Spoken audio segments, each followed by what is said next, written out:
May tatlong bagay patungkol sa general context ng Book of Hebrews na nais kong sabihin bago tayo mag-umpisa sa passage context. Una, ang Book of Hebrews po ay hindi klaro kung sino yung author. Though many would argue that it was written by Apostle Paul.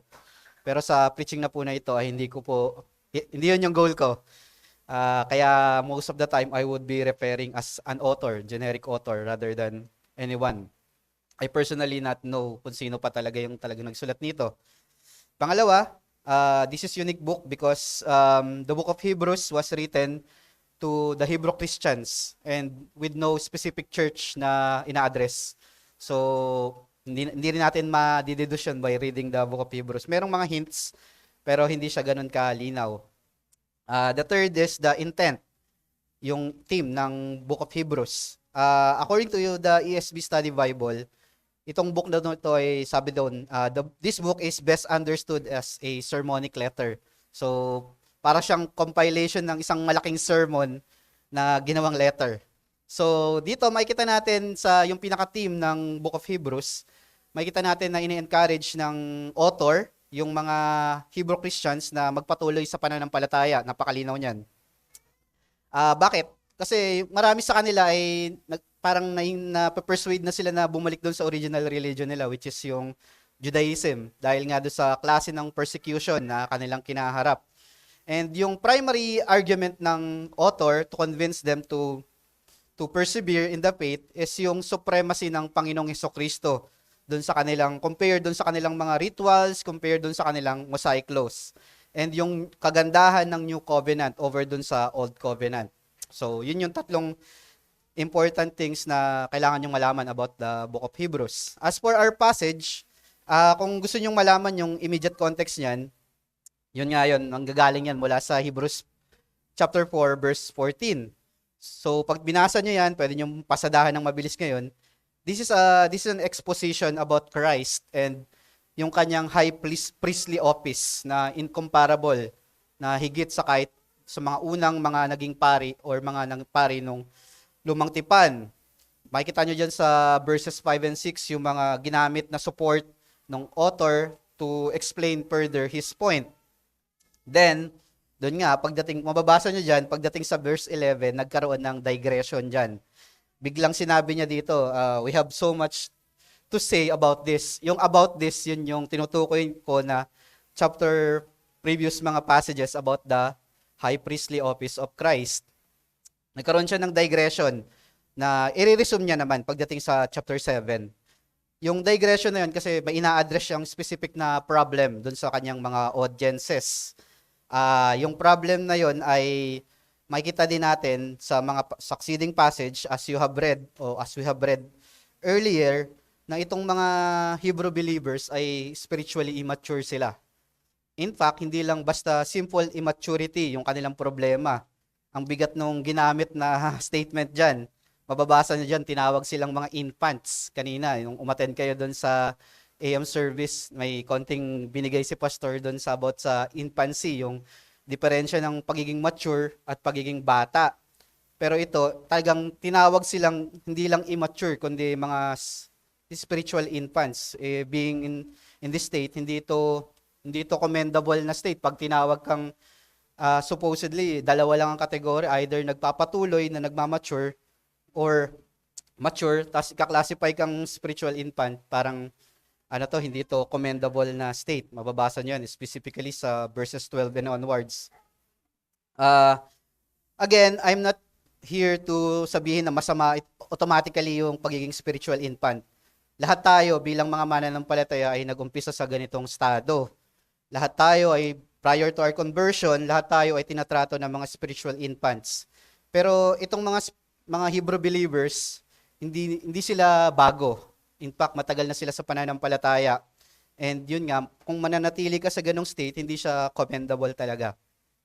And we don't know how many of them are in this state. Maaring ilan, maaring marami. Pero makakasigurado tayo na yung numbers ng mga spiritual infants na mga believer sa kanila significant enough para i-call out na sila ng writer. So, napaka-importante nun kasi it implies na yung pananatili sa ganitong estado ay hindi mabuti at hindi ito maganda. Bukod pa doon, yung pananatili sa ganitong estado ay napaka-delikado para sa kanila kasi hindi lang sila unfit para mag-receive ng mga mas malalalim na katotohanan patungo sa Panginoong Hesukristo, gaya nga nung nabanggit kanina na mas marami sanang gustong sabihin yung author, pero sabi niya, teka muna, address muna natin yung spiritual infancy nyo. Ang problema pa doon, kung babasahin nyo yung mga sumunod na verses dyan, ang pinakapunto niyan is they are very prone to apostasy. Kasi sobrang infant nila, madali silang ma-persuade ng kung ano-anong mga katotohanan. Parang yun yung pinaka-trust ng mga passages na yan. Totoo naman na sa paglakad natin sa pananampalataya, meron talagang mga mahihirap na mga doktrina. May mga mabibigat, pero at mahirap sa atin immediately na ma-absorb. Pero hindi yun yung trust ng text. Hindi dahil komplikado yung doktrina. Madalas yung pinaka-problema ng tao o ng mananampalataya is yung kanyang puso at yung kanyang isip ay hindi handa at madalas pa ay unwilling na tanggapin yung mga mabibigat na doktrina para sa kanyang paglago. Pero good thing, makikita natin bago nagtapos yung Hebrews 5, makikita natin sa dulo nun, ay hindi sila iniwan ng author ng instruction na kung paano nila i-address yung kanilang spiritual infancy. Binigyan sila ng mas malinaw na direksyon kung paano nila ito gagawin, kung paano nila ito i-develop or paano sila magmamature bilang mga mananampalataya. From this passage, we can see that ang lahat ng mga mananampalataya ay tinatawagan patungo sa spiritual na paglago o maturidad. Hindi ito panawagan lang para sa mga ilang mananampalataya. Dito panawagan para sa mga lalaki. Dito panawagan lang para sa mga pastor o sa mga diakono o sa mga mangaral. Kundi lahat ay tinatawagan, lahat ng mga mananampalataya ay tinatawagan na magpatuloy na maghangad ng paglago sa pananampalataya. Okay lang na ang isang mananampalataya ay mag-umpisa sa spiritual na immaturity.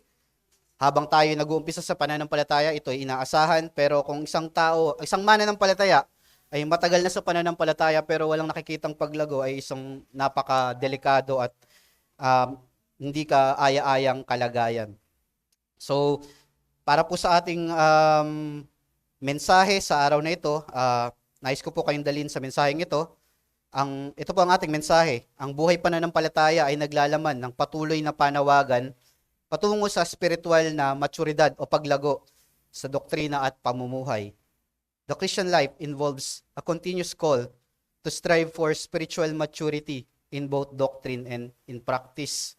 Hindi tayo big pagdating sa spiritual na maturidad dahil malinaw yung panawagan ng ating teksto na lahat tayo ay tinatawagan na lumago sa pananampalataya. Hindi lang dahil necessary ito o inutos ng Diyos, dahil ito'y beneficial at essential habang tayo lumalakad sa pananampalataya. As for our point for today's sermon, meron dalawang katanungan na pwede nating makuha mula dun sa ating teksto na nais bigyan ng sagot ng ating text. Yung unang tanong po is, what hinders spiritual maturity? Which I think was answered by verses 11 to 13. And secondly is, what does spiritual maturity look like? Ano yung itsura ng spiritual na paglago at kung paano ito maaabot, how to attain it, which I think was answered in verse 14. So tignan po natin yung unang punto. What hinders spiritual maturity? So in verse 11, makikita po natin na kung paano tinatrato ng mga Hebrew believers yung salita ng Diyos na sinasabi sa kanila yung doktrinang binabahagi sa kanila ng author. Ang ganda ng doktrina about Christ and His priestly office, yung exposition about Christ together with the Old Testament. And for me, this is a very important doctrine. Pero tingnan natin kung paano nila ito tinrato. Sabi sa verse 11, we have much to say about this, but it is hard to make it clear to you because you no longer try to understand. Mark the word yung you no longer try to understand. Sa ibang translation, kung ESV yung gamit nyo, nakalagay dyan dull in hearing. Sa ibang translation like NASB, for listener or sluggish in hearing.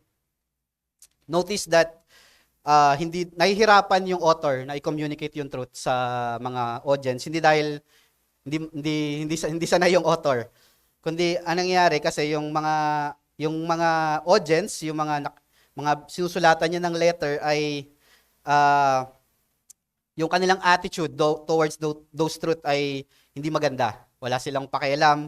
Yun yung parang pinaka-trust nung no longer try to understand. Hindi lang yung parang ang Tagalog nun ay mapurol. Mapurol yung kanilang pakikinig, or yung ibang pinaka-essence niya is walang gana or tinatamad. So, ganun ka bigat yung kanilang pagtingin doon sa salita ng Diyos na kanilang naririnig mula sa author. Makikita natin na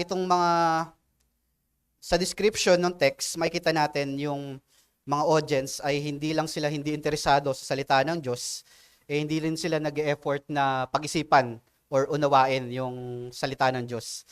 Doon pa lang makikita natin na yung pagtrato nila ay hindi na maganda sa salita ng Diyos.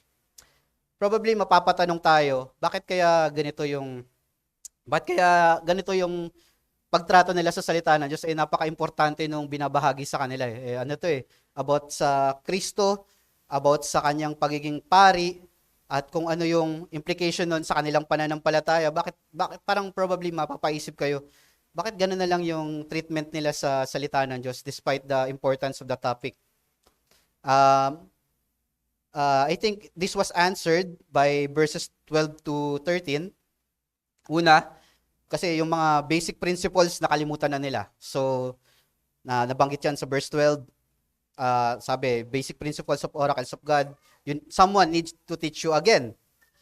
Dahil nakalimutan nila yung mga basic principles, obviously, hindi na nila ma-handle yung mas mabibigat pang mga katotohanan, mas malalalim pang katotohanan. Hindi na nila makorelate yun. Kaya parang sa kanila, parang tinuruan mo kumbaga sa amin, sa field ng programming, pag tinuruan mo ng mas complex na programming language, yung basic programming language, hindi niya master, sa kanya, hindi nagbe-make sense yung mas mabigat na programming language or mas complex na mga topic. Kaya nangyari, sabi ng author, kailangan niyang bumalik muna sa basic para mas maintindihan yung mas mabigat pang mga topics or truths about Christ. Ang epekto nun, hindi na nila ma-appreciate, hindi na nila maintindihan, sabi doon sa verse 13, kasi ang kaya nyo lang gatas, yung gatas nag-i-imply yun sa elementary doctrines, yung mga sobrang bababaw, parang bata, hindi mo pwedeng pakainin yan ng karne, hindi mo pakainin ng steak yan, papakainin mo yan ng gatas. Kaya ganun yung pagkaka-describe ng author sa kalagayan ng mga mananampalatayang yon. At ang lahat ng ito ay clearly nag-i-indicate ng kanilang spiritual immaturity. In fact, yung mga words na ginamit ay napakalinaw. Sabi, kailangan turuan again, turuan na nga uli, basic principles pa. Tapos gatas, bata, tapos unskilled. Yan yung mga words na ginamit ng author. And because they can't handle yung richness and depth and the beauty of the doctrines about Christ, because of their immaturity, ang naging tugon nila ay ayoko na lang makinig. Parang palalampasin ko na lang yung katotohanan sa kabilang tenga ko at wala na akong pakialam. I don't want even to effort to know those truth. So, ano po ang punto ko dito? Kung makikita niyo po, napakalaki ng epekto ng spiritual na immaturidad sa buhay ng isang mananampalataya. Dahil dun sa kanyang pagiging spiritual immature, ang nangyayari, hindi na siya magkaroon ng malalim na appreciation dun sa napakagandang mga katotohanan patungkol sa Panginoong Jesucristo. Hindi mo ma-appreciate yung mas mabibigat, yung mas malalaman. Dahil dun pa lang sa maliliit na bagay, mahirap ka na. Paano pa yung mas mabibigat na bagay? Kaya ng mga Hebrew believers, hindi nila makita yung ganda and yung gem na nasa harap nila, yung pinipresenta na katotohanan sa kanila. Sa atin, madali ito madaling kasi sabi nga sa isang Bible class na na-attendan ko, parang tayo kasi nakikita natin yung araw na sobrang liwanag na sa harap natin. Pero sila, ang nangyari, yung side nila may mga ulap pa. Alam mong may araw pero takip yung araw ng ulap. So, madali sa ating i-judge na ba't di nila naiintindihan, bakit di nila na-appreciate, ba't di nagme-make sense sa kanila. Pero sa context nila, unti-unting pinapaliwanag, nire-reveal sa kanila yung kagandahan ng pagiging punong pari ng Panginoong Hesukristo, pero sa kanila hindi yun nagme-make sense or hindi nila fully ma-appreciate. So, ganun yung klase ng warning pag nananatili tayo sa spiritual immaturity. Ayaw natin ng mas mabibigat na katotohanan. Ayaw natin ng mas malalaman na katotohanan dahil nahihirapan tayong i-grasp. Dahil ayaw din nating i-grasp. Hindi tayo nag-e-effort. So, yun yung point. So, ano yung challenge sa bawat mananampalataya? Believers, I urge you, huwag tayong manatili dito sa spiritual immaturity kasi napakarami pang malalalim, magaganda, at dakilang katotohanan na pwede pa nating malaman habang tayo'y lumalago sa pananampalataya. Imagine, nandiyan ka lang sa side na yan at nabubusog ka na dyan at paulit-ulit na ang doktrina mo lang ay salvation by true faith alone, by grace alone, tapos yan na lang yung lagi mong nire-recite sa sarili mo.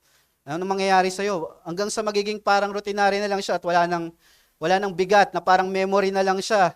Imagine yung Apostles' Creed, kabisado mo lang, tapos hindi siya tumatagos sa puso mo dahil hindi mo nila inaaral ng malalim yung mga katotohanan iyon.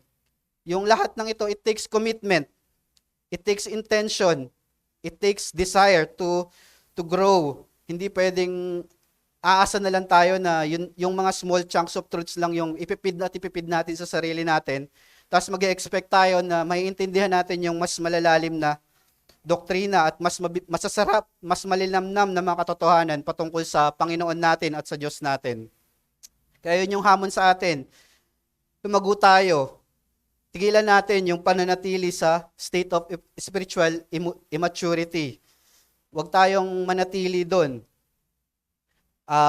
Parang pangalawang tanong na pwedeng naiisip natin by the description of the text, mali ba yung author? Or parang sobra ba yung author na mag-expect ng maturity para dito sa mga audience niya? Parang ano ba siya? OA naman ito, dapat treat mo lang kami as infants, dapat wag mo kaming masyadong bigyan ng expectation.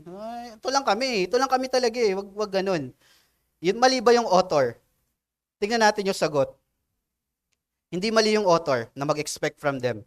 Una, itong mga nabanggit ko kanina doon sa context na itong mga to ay Hebrew believers. At may mga nagsasabing commentary that they are in the faith for almost 20 to 30 years. Imagine the gravity nung sinabihan sila ng infancy, tas 20 to 30 years ka ng mananampalataya. Tapos, isa pang mga dahilan para i-expect mo sila na mag-mature sa pananampalataya is nabanggit sa verse 12. Sabi doon, for by this time, you ought to be teachers. So, dapat inaasahan na kaya na nilang magdisipulo. Hindi ibig sabihin po ng goal ng lahat ng mananampalataya maging teacher. Ha? Ang ibig sabihin po nun ay discipling. Kaya na nilang mag-disciple ng mga mas bata sa kanila o mas bago sa pananampalataya. But they can't because they themselves are spiritually infants. At the same time, nabanggit din sa Romans 3:2 na itong mga Hebrew believers or mga Hebrews, they have the greater advantage. They have the Word of God, the Old Testament, na ini-interpret nila at pinapaliwanag sa kanila ng mga apostol. So, kung ikukumpara mo yung mga Hentil at mga Hebrews, kumbaga mas maraming step ahead yung mga Hebrews. So, dapat, by the time that the truth was explained to them, mas madali sa kanilang mag-make sense. Pag sinabi na ito yung Messiah, ang Panginoong Hesukristo yung punong pari, parang mas madali sa kanilang ma-associate yun kaysa sa mga Greeks na wala talagang background about the Old Testament. So, hindi mali na mag-expect yung author na dapat mature na sila by this time. Makikita natin, at the same time, pwede rin natin i-argue na direkto silang dinidisipulo ng mga apostol. So, anong advantage? Napakagraming advantages na meron yung mga Hebrew believers, and yet, they fail to grow into maturity. So, having said that, I think it is safe to conclude that their refusal to pursue maturity is not because of their inability to understand those truths. Hindi dahil di nila kaya, nor because they are lacking of discipleship. Hindi natin pwedeng idahilan na walang didisipulo sa kanila. But clearly, this is a heart issue. Yung pinaka-problema, yung pusong ayaw mag-mature. Yung pusong ayaw mag-pursue ng maturity. Yung pusong gusto lang na nandoon sa tabi. Sabi nung isang nabasa kong quote, if you stop and ask yourself, why are you not so devoted like the early Christians? Your own heart will tell you that that is neither through ignorance or nor inability, but purely because you never thoroughly intended it. Ayaw mo talagang i-pursue, ayaw mong sumali, ayaw mong gustuhin. Despite of the presence of the truth, despite of the presence of discipleships, despite of the presence of every available training that they have, is the very reason is they don't want it. They don't like it. Hindi dahil kulang sila sa kakayahan, hindi dahil kulang sila sa pagtuturo, at hindi dahil walang disipulo sa kanila. Ang madalas na problema yung kawalan ng maturidad sa pananampalataya, yung ating mga sariling puso. Pusong hindi iniisip ang paglago at pusong tumatanggi at walang pakialam sa paglago. Totoo yan, masakit yan. Ako mismo nararamdaman ko yan. May mga times na gusto ko lang, stagnant na ako dito. May mga times na ayoko nang mag-aral. May mga times na ayoko nang pag-aralan yung salita ng Diyos. Maraming factors, pwedeng iniisip ko, sapat na yung kaalaman ko. May mga factors na ayokong ng responsibilidad. May mga factors na pag nag-aral kasi ako nito ay mag-expect sila sa akin. So, let's denounce that. My point is, we must renounce the idea that it is okay to continually remain. Again, the word is continually remain as spiritually immature Christians. Hindi ko po sinasabi na mali maging immature Christian, but the problem is yung desire na gusto mong dito lang, continually remain. Aside from, wala talagang advantage na makukuha pag sa manatili sa ganitong kalagayan, sa ating paglakad sa pananampalataya, at wala rin namang totoong Kristiyano na masasatisfy na nandun lang siya sa state na yon. Imagine, kilala mo lang ang Panginoong Jesucristo bilang tagapagligtas, tagapagpatawad, tapos pagkatapos nun, pag tinanong ka ng anak mo, sino si Kristo? Tapos hanggang doon, ganun lang sabihin mo, masasatisfy ka ba bilang tatay, bilang nagbabahagi ng salita ng Diyos sa ibang tao, bilang magguro, o bilang mga may tao na naiimpluwensyahan, na alam na ikaw ay isang Kristiyano. So, let's renounce the idea na okay lang manatili sa spiritual immaturity. As a challenge, we must always re-evaluate our hearts. Ano ba yung naghihinder sa atin? Bakit ayaw natin mag-strive for spiritual maturity?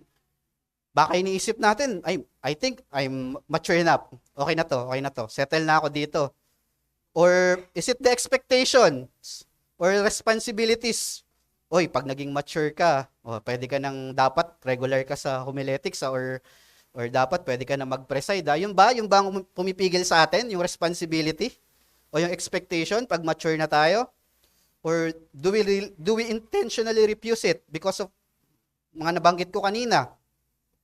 And if we intentionally refuse to be mature, then I think we must re-evaluate who our Lord is. Sino ba talagang Panginoon natin? Ang Panginoon ba natin yung sarili natin? O ang Panginoon natin ang Panginoong Jesucristo? Again, no true Christian will be satisfied to continuously remain in the state of immaturity. Kasi ang delight niyan ang isang totoong mananampalataya, ang delight niyan ay masunod ang Panginoong Jesucristo. Masunod yung Panginoon niya. At kung inuutos ng Panginoon niya na siya ay lumago sa pananampalataya, then it follows na ang kanyang delight ay sundin yung mga inuutos ng kanyang Panginoon. I want to highlight the word strive because hindi ibig sabihin po ay parang may na-reach na tayong level, okay na yon. Or parang dapat ba may ganito, may checklist or something. The word, or dapat ba perfecto yung pag-pursue ng maturity. Lagi ko pong hina-highlight sa sermon na to ay yung the word strive. Kasi yung strive is nagsusumikap, nagpapatuloy, despite of the hardship, despite of the difficulty, nagpapatuloy siya, hinahangad niya dahil yun yung makakapag-glorify sa kanyang Panginoon. Pangalawang tanong po, na dito sa pangalawang punto ko po sa ating sermon is, ano naman, kung kanina dinidiscuss ko ano yung naghihinder sa isang mananampalataya patungo sa spiritual maturity, then let's answer the second question. What does spiritual maturity look like and how to attain it? In verse 14, we can see the clear instruction on how to, parang may ginawang template or ano nga ba to? Pattern. Kung paano ba natin ma-attain yung spiritual maturity and its benefits. Sabi sa verse 14, but solid food is for the mature, for those who have trained their powers of discernment by constant practice to distinguish good from evil. Again, yung solid food po rito ay pumapatungkol sa mga doctrinal truths, mga foundational truths about Christ and God. So, may dalawang bahagi po na nais kong i-highlight about this exhortation. Una, yung object of discernment, which was na-mention dun sa bandang dulo, good from evil. And yung secondly is yung the frequency of the act of discernment. So, tignan natin yung una, yung object of discernment. So, titignan natin, yung good and evil po dito ay hindi po siya necessarily moral compass. Hindi po yung pag-alam ng mabuti sa masama. Kung titignan natin yung greater context nito, ito ay patungkol sa mga doktrina, yung mga truths na mabuti at mga truths na talagang makadiyos. So, it's about doctrines, truths, and fundamental things about God and our Lord Jesus Christ. So, hindi ito ibig sabihin na, kinlarify ko lang po. So, the act of discrimination here is mainly about identifying the sound doctrines versus the falsehoods, between the pure and true doctrines versus the almost true doctrines and adulterated doctrines, and between the godly truths and ungodly principles. Yun po yung pinaka-thrust nung exhortation sa verse 14.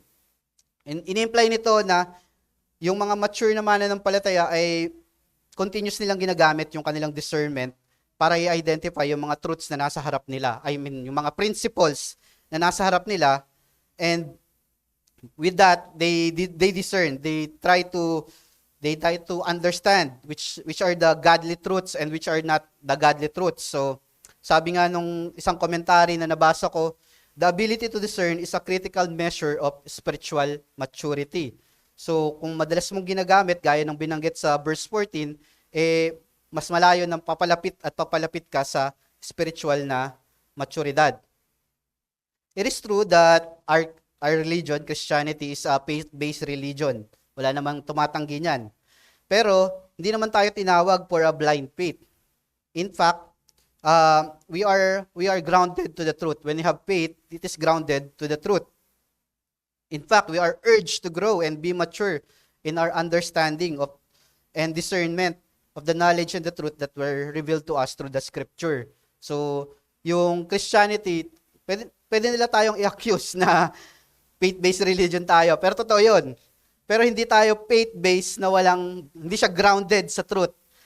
Kaya nga, anong truth ba yung sinasabi mo? Yun yung sinasabi dito. How do you know the truth that you are believing? So, we ground our truth dun sa scripture. And how will you know that if you are not using your power of discernment na nabanggit nga sa text? So, and whenever we discern, it should be always grounded in the scripture and not isolated from the scripture. So, laging ganun nag-work yung pananampalataya natin. And we must reject the idea that nananampalataya lang tayo ng walang basis. Furthermore, hindi tayo tinawag lang para i-memorize yung Bible, nor aralin lang to intellectually, na maging scholarly lang tayo, nakabisado natin ano yung pinakamahabang verse sa Bible, ano yung pinakamaiksing verse sa Bible, sino yung ganyan, sino yung pinanganak ni ganyan. Hindi ganon yung inaasahan sa atin ng mga mananampalataya. But instead, we are urged to use our God-given faculties, the reasoning, our conscience, our logic, to fully discern the counsel of God, the full counsel of God, and apply it and apply it using our discernment para may pamuhay natin yung mga katotohanang iyon. Itong mga God-given faculties na binigay sa atin ng Diyos ay binigay para sa specific purpose or reason na ma-improve or mag-grow yung discernment natin para maintindihan at mag-grasp yung mga truth ng salita ng Diyos. At dito nag-uumpisa yung spiritual na maturidad. Kapag constant na nating ginagamit at patuloy nating ginagamit yung mga faculties na to para mas maintindihan yung mga katotohanan na iniwan sa atin ng Diyos sa kanyang salita. At hindi lang natatapos syempre sa kaalaman at kung paano ito binabago yung mga buhay natin. Pangalawang bagay na nais kong i-highlight dito sa exhortation is yung nabanggit din dyan, yung frequency of this act of discernment. Nabanggit dyan yung constant training or constant practice. Sa ibang translation, sabi doon train, sabi exercise, constant use. Nabanggit din ni Pastor kaninang AM sermon, yung mga gustong magpapayat or mga gusto ng sports or anything, talagang constant nilang ginagawa yung activity. Parang ganun yung pinaka-essence nung term na ginamit dyan.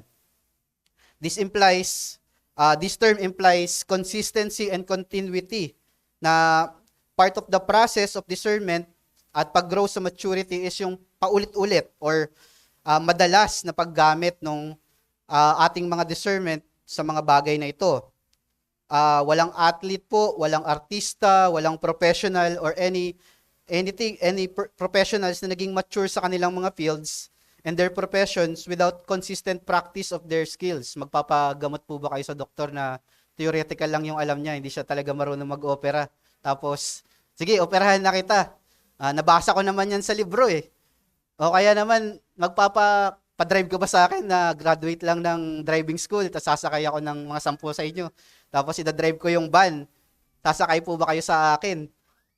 The same way, lahat ng mga development ng pagka-mature ng mga bagay na ito ay dumadaan sa constant practice, constant use of their skills or sa atin ay discernment para mapalago at maging mature sa pananampalataya. Parehong aplikasyon at parehong inaasahan. At masasabi natin na ang isang mananampalataya ay approaching sa kanyang spiritual na maturity or malapit na sa spiritual maturity kapag yung kanyang pag-practice ng kanyang discernment ay nagiging normal na sa kanya, nagiging natural na at nagiging organic na at higit sa lahat nagiging way of life na niya. Hindi na siya parang, okay, gagamitin ko lang ito, kailan ko kailangan. Kundi parang every bahagi ng buhay niya ay ginagamit niya na yung discernment niya para bilang katunayan ng kanyang paglago sa pananampalataya. Nabanggit yan sa verse 14. My point is, spiritual maturity is attained through constant and consistent use of our God-given faculties to discern God's full counsel and apply that discernment to our daily lives. So, yun, nabanggit ko nga, paulit-ulit kong binabanggit na kung paulit-ulit o normal niya nang ginagamit, nagiging natural na sa kanya para ma-discern yung kalooban ng Diyos sa mga using yung kanyang God-given faculties, makikita natin na yun yung itsura ng isang mature na mananampalataya o malapit na sa maturidad. So, probably naiisip nyo, paano ko nga naman laging gagamitin yung discernment ko? Paano nga naman magiging continuous yung paggamit ko ng discernment? Tuwing Sunday lang naman tayo nag-uusap patungkol sa preaching o kaya tuwing Sunday lang naman tayo may Bible class. Paano nga naman? Probably napapaisip kayo sa mga estudyante. Papaisip kayo, paano ko naman gagamitin yung discernment ko sa mathematics ko sa school? O kaya sa mga nagtatrabaho, paano nga naman? I would argue na ang mga schools, mga workplaces, and even at home, may pagkakataon tayong gamitin yung mga discernment natin. Dahil itong mga areas na to, itong mga lugar na to ay punong-puno ng maraming mga ideas, influence, and principles. Yung mga estudyante natin, very exposed sa public school pa lang, very exposed sa mga ungodly teachings about gender, family, and romance. Yung mga employees, even them are not excused. Maraming mga tinuturo ang mundo na hindi natin alam, na-absorb na pala natin dahil hindi natin ginagamit yung discernments natin. And these are the opportunities for us to exercise our discernment. Hindi lang tuwing nakaupo tayo dito, pinapakinggan natin yung preaching o kaya pinapakinggan natin yung Bible class. Tama ba sinasabi ni Pastor? Tama ba sinasabi ni Deacon? Tama ba sinasabi ni Brother Paul, ni Brother PJ? Hindi lang doon yung practice ng ating discernment, kundi sa pang-araw-araw na pamumuhay natin. Sa mga katotohanan na araw-araw nating hindi katotohanan, kundi mga prinsipyo na araw-araw nating na-absorb. Paano ba natin siya binabangga sa katotohanan ng Scripture? Paano ba natin binabangga yung mga prinsipyo na yon? Ano bang sinasabi ng Scripture sa mga prinsipyo na tinuturo nila? Those are the best opportunities for us to practice yung ating discernment and lumago sa kaalaman sa salita ng Diyos at paglago sa pananampalataya. Huwag nating ihiwala yung daily lives natin na para bang tuwing nasa church lang tayo, nandun lang yung practice of discernment, ng pag-alam ng mabuti at kung ano yung masama. Hindi porket nakikinig ka lang ng preaching o kaya podcast, nandun lang yung discernment. Kundi sa araw-araw na pumapasok sa mga ideas, prinsipyo na natatanggap natin mula sa sanlibutan. My point is, for Christians, there's nothing in this world where our discernment doesn't apply. It is always applicable. So there's always an opportunity for us to discern things in the light of the Scripture. Ang kailangan lang natin gawin dito is maging intentional tayo sa pag-practice ng discernment. Huwag tayong maging parang Kristiyano lang tuwing linggo na para bang paglabas natin sa iglesia, yung mga natutunan nating mga prinsipyo ay labas na. Next week ko na lang uli gagamitin yan. Balik na ako sa pagiging bahagi ng mundo. Hindi ganun ang inaasahan sa isang mananampalataya. Paano ka nga naman lalago kung tuwing linggo mo lang gagamitin yung discernment mo? Paano ka nga naman lalago kung gagamitin mo lang yung discernment mo tuwing nakakakinig ka ng Bible class? Dapat gamitin mo yan araw-araw. Yan yung binigay sa ating opportunity ng Diyos para i-practice yung mga discernment natin at malaman natin kung ano yung in light with the Scripture. So a challenge for every one of us is desire to grow first in the knowledge of God and in the Scripture and doctrine. So marahil nahihirapan tayo mag-discern kasi hindi rin tayo grounded sa Scripture. Kaya nahihirapan tayong alamin ano ba talaga yung kalooban ng Diyos sa mga fundamenta o sa mga deep informations or ideas na natatanggap natin. So it is very important na, yun nga, nabanggit ko kanina, whenever we discern, we must ground it with the Scripture. So prerequisite nun, inaasahan na lumago muna tayo sa Scripture para lumago rin yung ating discernment sa mga bagay-bagay. So as a general challenge, we must strive for spiritual maturity. Hindi lang dahil inutos ito ng Panginoon natin, kundi dahil mahal natin yung Panginoon natin. Mahal natin yung kalooban niya. Gusto nating malaman yung kalooban niya. Kaya nagsusumikap tayo na lumago sa pananampalataya at ayaw nating manatili lang na parang bulag sa kalooban ng Diyos.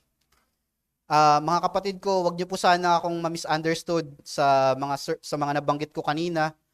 Yung pagiging mature sa pananampalataya or pag-abot dito o pag-pursue dito, hindi ito yung nagliligtas sa atin. Walang kaligtasan dito. Kahit anong sabihin ko dito, hindi ito yung magliligtas. Kaya wag niyo po akong misunderstood dito. Hindi ito sapat para patawarin tayo ng Diyos. Kahit gaano pa tayo ka-mature na mananampalataya, hindi ito yung magliligtas sa atin. Dahil lahat ng mga gawa ng tao, may bahid yan ng kasalanan at punong-puno ng pagpalya. Paano mo iharap sa Diyos yan? Kahit sabihin mo, ikaw ang pinaka-mature na mananampalataya na nabuhay sa lupang ito, hindi ito sasapat para iligtas ka niyan. So, wag niyo po akong ma-misunderstood sana dyan. Another exhortation is sa mga kapatid na nahihirapan pagdating sa maturity. Ay sa mga kapatid na nakakapag-strive ng maturity. O tingin mo, nagmamature ka o nagagamit mo yung discernment mo. Huwag sana itong maging dahilan sa atin para magmayabang, magmataas. O imaliitin natin yung ibang mga kapatid natin. Bagkus maging mapagpasalamat tayo at purihin natin yung Diyos kasi yung mga kaparaanan niya ay ginagamit niya para mapalago tayo sa discernment. Sa mga kapatid na nag-i-struggle pagdating sa spiritual maturity, be encouraged. Gaya nga nabanggit ko, hindi yung spiritual maturity ang magliligtas sa'yo. Ang Diyos pa rin ang magliligtas sa'yo. Ang Diyos ay tapat at siya ay nagliligtas despite of our immaturities and shortcomings. So, magpatuloy lang tayo to strive for it. Kahit tingin mo nahihirapan, nag-struggle, magpatuloy po tayo dahil hindi yun ang nagliligtas sa atin. So, as for our visitors and friends, hindi normal sa isang hindi mananampalataya o hindi normal sa natural na tao ang mag-pursue ng spiritual maturity. Sabi nga sa 1 Corinthians 2:14, the natural person does not accept the things of the Spirit, for they are folly to him, and he is not able to understand them. So kahit anong salita ko dito, kung sa isang hindi pa nababago ang puso, sa kanya ay wala tong dito nagbe-make sense. Wala tong bearing sa kanya, wala itong value. So sabihin na natin na nagpupursue siya ng spiritual maturity, sa sarili niyang paraan, uh, at the end of the day, these spiritual pursuits of maturity are just religious acts and practices that are bound to hypocrisy and self-glory. Maraming mga tao, sinasabi nila na magaling na silang theologian, pero kung walang totoong bagong puso, ang lahat ng yun ay para sa sariling glory lang niya at madalas ay patungo sa hypocrisy. Kaya hindi, kahit anong gawin mo, hindi rin ito, kahit iharap mo to sa Diyos, hindi rin ito sasapat para sa kaligtasan mo. Anong kailangan ng isang tao na a natural man needs a new heart. A heart that desires and longs for the things of God. Yun yung una mong kailangan bago mo i-pursue yung maturity. Hangarin mo muna na magkaroon ka ng bagong puso. Hangarin mo muna na magkaroon ka ng buhay na muli. Ipanganak na muli upang mabago yung perspektibo mo pagdating dito sa mga bagay na ito. Yung pagkakaroon ng bagong puso ay hindi kaya ng sariling tao, hindi kaya niya. Walang sino mang tao ang kayang baguhin yung puso niya na hangarin yung mga bagay na patungkol sa Diyos. Tanging Diyos lang ang makapagbibigay nun. Kaya, ang ano ko po sa inyo, exhortation ko, kailangan mo ng kapangyarihan ng Diyos. Kailangan mo ng kapangyarihan ng banal na Espiritu. Kailangan mong mag-plead sa Diyos na bigyan ka ng bagong puso, na baguhin niya yung puso mo para magkaroon ka ng bagong perspektibo at pagtingin sa mga bagay na patungkol sa Diyos. Kasi imposible sa tao na gawin yung mga bagay na patungkol sa Diyos nang hindi nakatingin sa Diyos. Ang mga bagay na ginagawa ng tao na iniisip niya na patungkol sa Diyos, madalas ay patungkol lang rin yung sa Kanya. Kaya kailangan mo muna ng bagong puso. Hangarin mo ito at ihingi mo sa Diyos. Bilang pagtatapos po, ulitin ko po yung illustration ko kanina. Yung mga athletes po, nag-i-strive yan sa maturity dahil maririnig nyo sa kanila yan dahil mahal nila yung sports na kanilang mga nilalaro like basketball or anything. Yung mga artists po, nag-i-strive sila sa maturity because of passion. Yung mga professionals po, nag-i-strive yan for maturity, for self-respect and self-satisfaction. Tayo pong mga Kristiyano, why would you strive for spiritual maturity? Pag-isipan po natin, let's think about it and reflect on it. Answering this question may reveal who your truly Lord is. So pag-isipan natin, bakit ba ako mag-strive sa maturity after all the 4 sermons that we have heard? Bakit ko ipupursue yung maturity sa pananampalataya? Pag-isipan natin, it may reveal who truly our Lord is. It will expose our hearts. Allow me to end with this statement. It is a delight for a Christian to obey his Lord. And if his Lord commanded him to be mature, then it's a delight for him to strive for it. So, manalangin po tayo. Dakila naming Diyos, muli po kami nagpapasalamat, Ama, sa pagkakataon na makapakinig ng katotohanan patungkol sa maturidad. This past 4 sermons about maturity, iba-iba yung perspective, pero isa yung pinaka-goal. It is for your God's glory, Panginoon, for your glory. And not us, Panginoon, not for our own righteousness, nor for our own mag-gain namin yung respect ng mga kapwa naming mananampalataya o kaya naman is magkaroon kami ng mataas na authority sa church, Panginoon. Wag ganun. Kaya Panginoon, help us to strive for it, for your glory alone, Panginoon. Help us, Panginoon, to na immortify yung mga kawalan namin ng pakialam sa maturidad. Help us to have the right attitude towards maturity because maraming katotohanan, maraming mga magaganda at malalalim at malalaman na katotohanan na pwede pa naming matututunan kung kami po ay magpapatuloy at gugustuhin na mag-mature. At the same time, wag din po sana kaming ma-discourage sa mga panahon na nahihirapan kami o kaya minsan bumababa kami or imbis na palago, pababa. Tulungan nyo kami na wag ma-discourage na since pababa naman, wag na lang pakialaman, wag naman po sanang ganun. Help us na to strive pa rin despite of the difficulties and the hardship of this, Panginoon. Wag din kaming matakot sa mga expectations and yung mga responsibilities dahil pagpapakita lang yun na hinahangad namin na mas mapaglingkuran pa kayo. Gayon din naman po sa lahat ng mga pagkakataon na magagamit namin yung aming mga discernment. Help us to be grounded sa mga scriptural truths at hindi yung mga sarili naming opinion. At patuloy nawa na lumago kami sa pagkakilala sa Panginoong Jesucristo sa pang-araw-araw na pamumuhay namin at magamit namin ito as we continue in our walk of faith, Panginoon. Patawarin niyo rin po kami, Ama, dahil alam namin na maraming pagkakataon na pumapalya kami dito at madalas din naiisip namin na nagiging lisensya yung maturidad namin para magawa yung ibang mga bagay na hindi kaaya-aya sa inyong paningin. Patawarin niyo po kami at patuloy na maging goal namin as we continue, as we live in this world. Let us help us to pursue maturity in Christ, Panginoon, dahil yun yung pinaka-essence ng buhay namin bilang mga mananampalataya.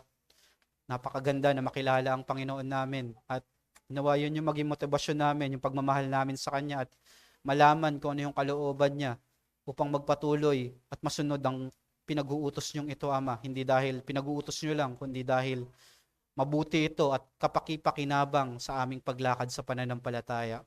Maraming salamat po sa mga katotohanan ito.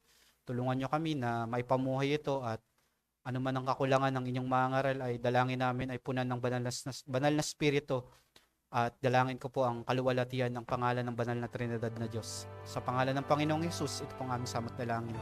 Amen.